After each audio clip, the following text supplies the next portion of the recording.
personne. Le continent recèle de cerveaux brillants au potentiel inexploité. L'Afrique, son développement doit leur appartenir. Cela changera le monde.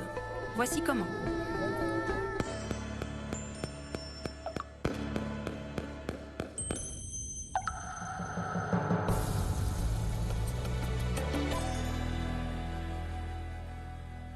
It may be we live in an endless universe, both in space and in time, and there's been bangs in the past, there will be bangs in the future, and maybe we live in an endless universe.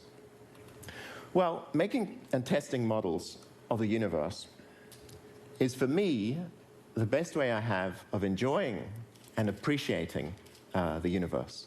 We need to make the best mathematical models we can, the most consistent ones, and then we scrutinize them logically and with data, and we try to convince ourselves, we really try to convince ourselves they're wrong. That's progress, when we prove things wrong. And gradually, we hopefully move closer and closer to understanding the world. So here's just the standard area map of the world. By the way, Africa is very large. And the next map now shows Africa's GDP in 1960. It's around the time of independence for many African states. Now, this is 1990, and then 2002, and here's a projection for 2015. Big changes are happening in the world, but they're not helping Africa. What about Africa's population? Population isn't out of proportion to its area, but Africa leads the world in deaths from often preventable causes: malnutrition, simple infections, and birth complications. And then there's HIV/AIDS. And then there's deaths from war. Okay, currently there are 45,000 people a month dying in the Congo as a consequence of the war there over coltan, diamonds, and other things. It's still going on. What about Africa's capacity to do something about these problems? Well, here's the number of physicians in Africa. Here's the number of people in higher education. And here, most shocking to me, the number of scientific research papers coming out of Africa. It just doesn't exist scientifically. And this was very eloquently argued at TED Africa, that all of the aid that's been given has completely failed to put Africa onto its own 2 feet. So I had an idea.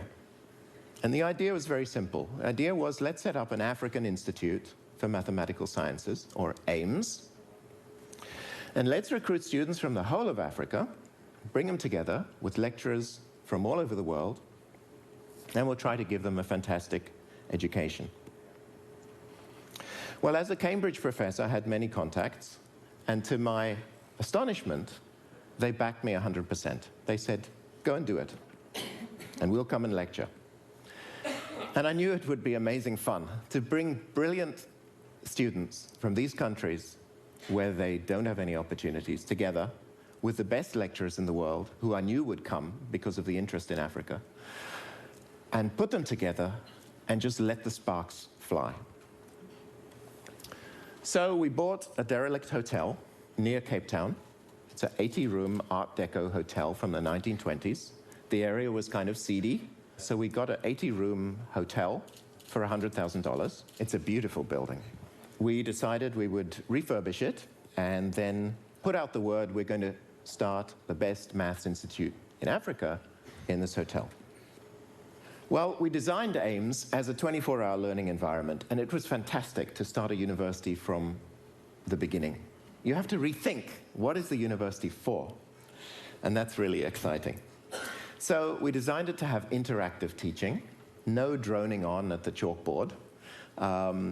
We emphasize problem solving, working in groups, every student discovering and maximizing their own potential and not chasing grades. We especially emphasize areas of great relevance to Africa's development, because in those areas, scientists working in Africa will have a competitive advantage. In striving for the heights of creative genius, we want to give thousands of people the motivation, the encouragement, and the courage to obtain the high-level skills they need to help Africa. À TED en 2008, Neil Turok a reçu le TED Prize. Sur scène, il a annoncé son ambition, trouver le prochain Einstein en Afrique.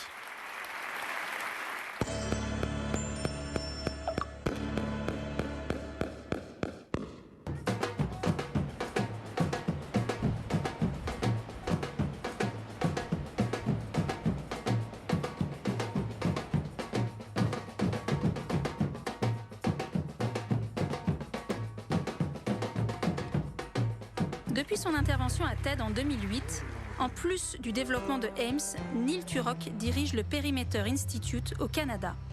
C'est l'un des plus grands centres de recherche en physique théorique, là où nous sommes allés le rencontrer. I saw this gap, which is that a young African with, let's say, first-class degree in mathematics in Africa would have no way to continue. And to me, this looks like a tragedy. You've trained all this person all this way up, and now they can't do anything. And so I thought, let's do something to provide an avenue for them to progress. And that turned out to be a very original idea, as obvious as it was. Ames reçoit plus de 700 candidatures par an de toute l'Afrique et ne retient que 50 élèves. Parmi les critères de sélection, l'excellence, le genre, Ames recrute au moins 30% de femmes, et l'histoire personnelle. My name is Fatma Yusuf Hussein. I come from Kenya. My name is Mary Wanjiku Anjiro. I'm from Nairobi, Kenya.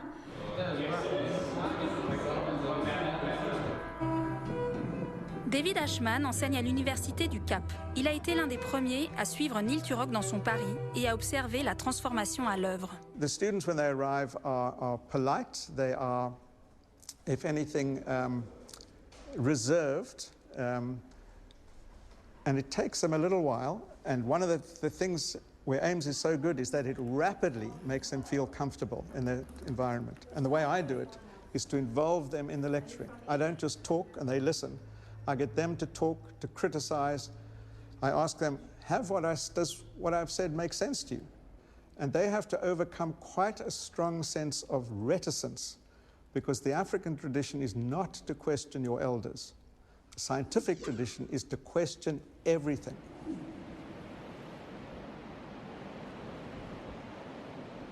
Spécialiste en programmation Python, Anthony Skopaz enseigne à l'Université de Wisconsin aux États-Unis. Il revient pour la seconde année. Oh, well, they're extraordinarily hard workers and very, very dedicated. So the computer lab is open, I think, all night or at least until midnight. And I would pop in there occasionally at 11 p.m., 12 a.m., 1 a.m., just to see how people were doing. And most of them, you know, were still working at that point, trying to figure out what was going on. Jan Granwald est responsable de la formation à Ames depuis ses débuts. C'est un pilier de l'organisation. It's a certain age at which people mature fast and they become independent here. They can think for themselves in a way that maybe some they could before, but they are willing to do it when they leave here. They know this is a special opportunity and they work extremely hard. These students have really only one goal, it is to get every opportunity they can here.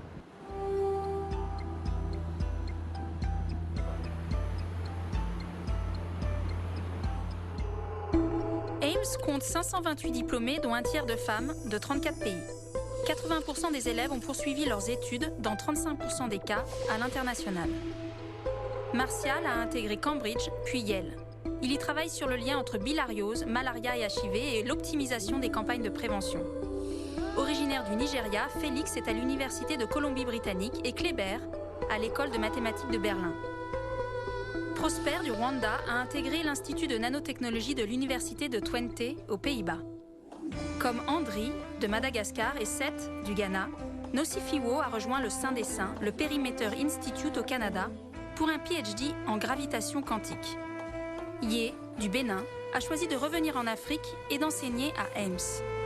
And people are always ready to help you. If you have a problem, if you have a question, like he cannot assist you, cannot help you. I think it's helped us to bring this part of us, this human part of us that is sometimes hidden by the outside world. Physique, méthode asymptotique, théorie quantique, 27 professeurs se relaient pour 3 semaines chacun. Ils viennent des plus prestigieuses universités au monde et reviennent tant l'expérience est unique. So they may get a knock at the door at 10:30 at night saying, can you just go over this again? Because I've tried this problem and I've got minus 52, and I think when you did something similar, you got plus 52, and I just don't understand the minus sign. And there are 3 of us standing outside here, and we all don't understand it. At that point, it's different from being in your comfortable garden suburb in outer regions of Boston, and you'll only see your students the next day. You've got to solve that problem right now, because they're eager minds at your door wanting to know the answer now. You know, maybe it's because you feel that the problems are larger in Africa, or maybe it's because you feel that, you know, it's easier to make a difference and the students need more one-on-one instruction, or whatever. That opportunity to really make that difference and to help people is very high. So your return on investment, your return on emotional investment is very high. So many African universities look like imitation Cambridge, Oxford, okay? And once you begin in that way, you're lost, because you're trying to replicate something which was relevant 500 years ago. And I'm thinking, oh my God, you know, university is about opening the future. Mais quel est le prix pour réinventer l'université et la rendre utile ici et maintenant? 10 000 $ par étudiant et par an. Et aussi l'œuvre d'une vie. Recherche de financement, de partenaires, d'étudiants, de professeurs. Neil Turok porte AIMS depuis 12 ans.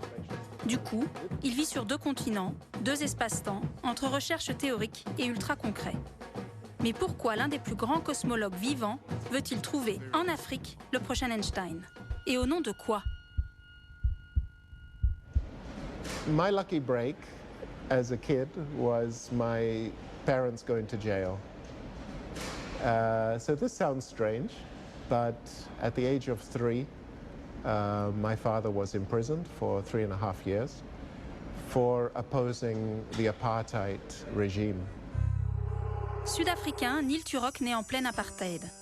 Ses parents, Ben et Marie, sont des militants proches de Nelson Mandela.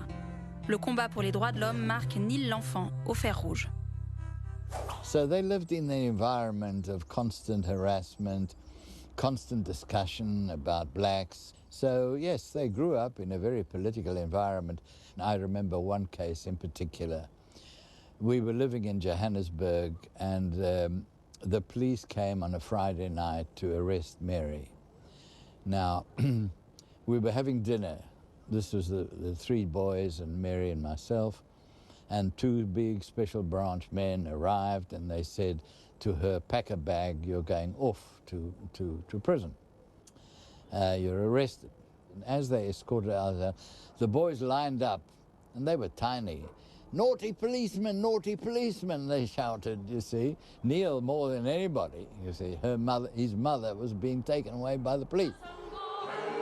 Par ses parents, Neil Turok est exposé aux idées de Mandela sur l'égalité raciale, la démocratie, ce qui fait la dignité humaine. I have dedicated my life to this struggle of the African people. Et pour Mandela, l'éducation est l'arme la plus puissante pour changer le monde. Ben et Marie marquent l'histoire de leur pays. Ben organise en 1955 le Congrès du peuple. Il écrit le volet économique de la Charte de la liberté. Comme Mandela, il est jugé pour trahison, puis emprisonné par le régime blanc. Il s'échappe au bout de 3 ans. La famille fuit en Tanzanie. Neil découvre la science.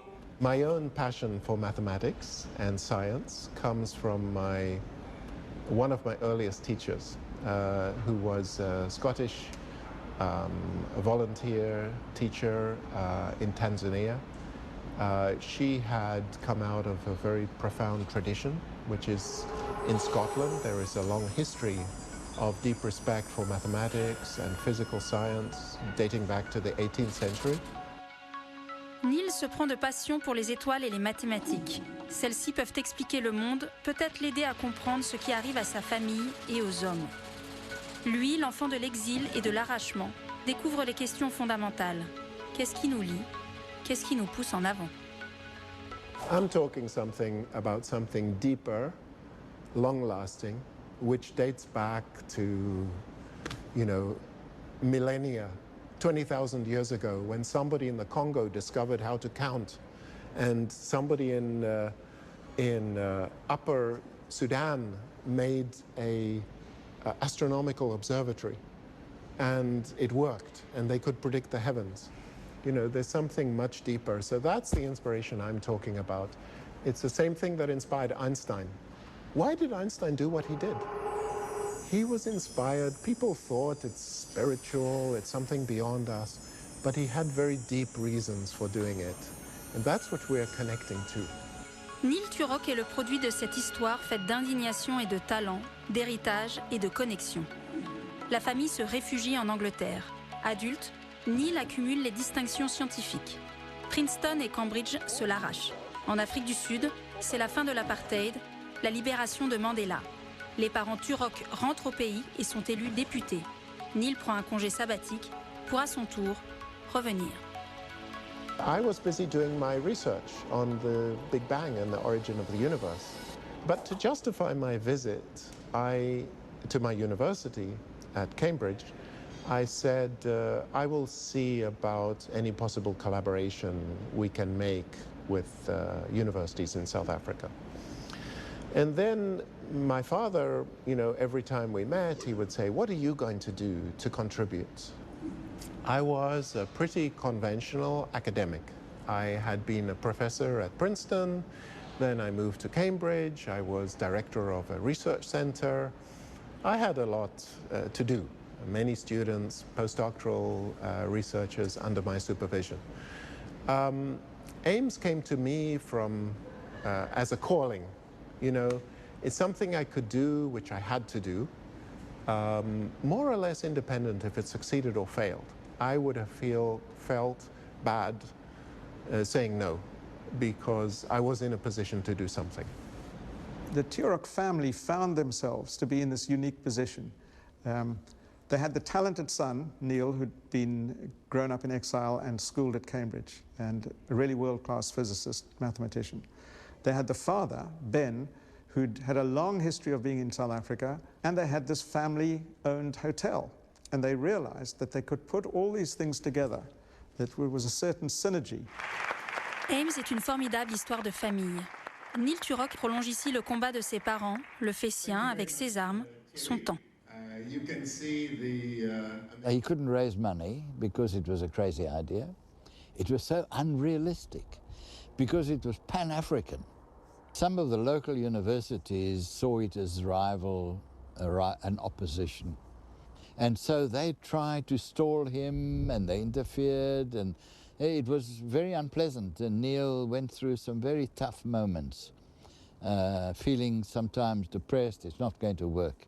At a personal level, it really, for many years, made my life quite hell. The first 6 years, I was basically full-time fundraiser, as well as professor, researcher, director of a center. I taught at AIMS. I recruited most of the lecturers in the early days. I essentially didn't sleep for 5 years, while I was in this role. And, my own research, my own family life suffered dramatically because of these things. L'obtention du TED Prize en 2008 a validé un projet alors fragilisé. Mais comment porte cette idée? Quels sont ses effets systémiques? Qu'est-ce qu'elle nous dit de notre rapport au monde et au progrès? Et qu'est-ce que Neil Turok, lui, a appris?